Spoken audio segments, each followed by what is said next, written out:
Divya Prajapati completed her B in Computer Science in 2014. She worked for 7 years as an IT assistant. After that, she wanted to make a career in software testing, so she joined STAD Solution. Let's hear from her.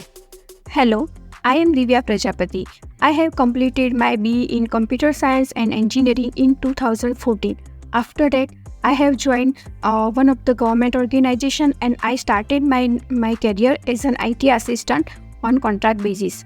After the 7 year of experience, I want to change my job and want to start my new job as a QA in IT sector.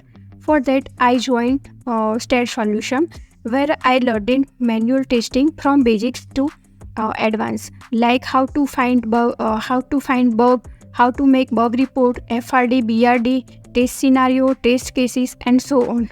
I have also learned basics of automation testing, and I am very thankful to my faculty members, Bhagyashri ma'am and Kashyapi ma'am, for their support during the throughout the course. Thank you.